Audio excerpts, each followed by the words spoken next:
There's a difference between publishing ideas and building a framework.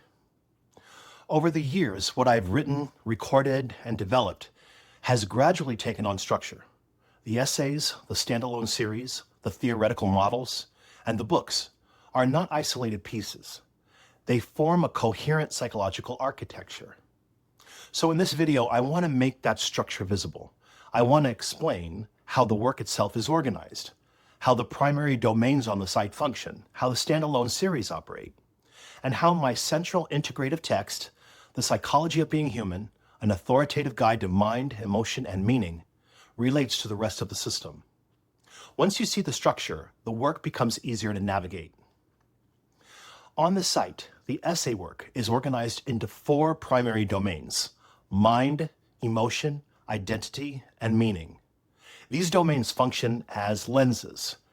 They represent different layers of human functioning and different ways of examining the same person, behavior, or cultural moment.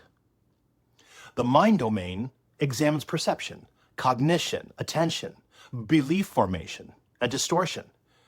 It asks how people construct reality internally and how that construction becomes rigid, biased, defensive, or unusually precise.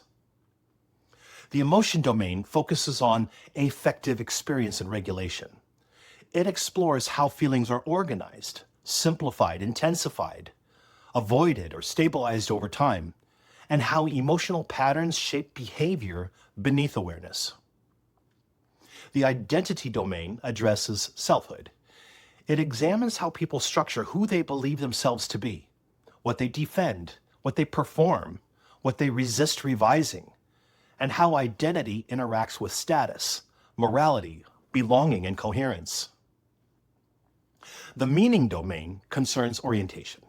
It explores how human beings make life intelligible, how they metabolize uncertainty, how they relate to freedom and responsibility, and how they construct purpose under conditions that offer no guarantees. Those 4 domains organize the essay architecture on the site. They clarify what kind of psychological question is being asked in a given piece. The same situation can be examined through any of these lenses, and each one reveals a different structural layer of experience. Alongside the domain-based essays are several standalone series. These series operate independently. Each has its own methodologic focus. Some diagnose recurring emotional configurations that stabilize under pressure. Some analyze indirect forms of power and coordination, examining how behavior is shaped without overt command. Some reconstruct widely accepted questions and expose the assumptions embedded within them. Some stay close to lived experience while thinking structurally and psychologically. The distinction is methodological. When you enter a series, you're entering a particular way of working with psychological material. My broader body of books operates at another level. Over the years, I've written multiple books, each exploring a distinct psychological terrain in sustained form. Some concentrate on specific themes or applied contexts. Others develop more comprehensive theoretical arguments. Among them, The Psychology of Being Human, an authoritative guide to mind, emotion, and meaning, functions as the most integrative articulation of the overall framework. It presents a continuous, cohesive argument about human psychological functioning, drawing together cognition, emotion, identity, development, and existential orientation into a unified model. Where the site allows you to explore individual components of the system from multiple entry points, the book presents the architecture in sustained form.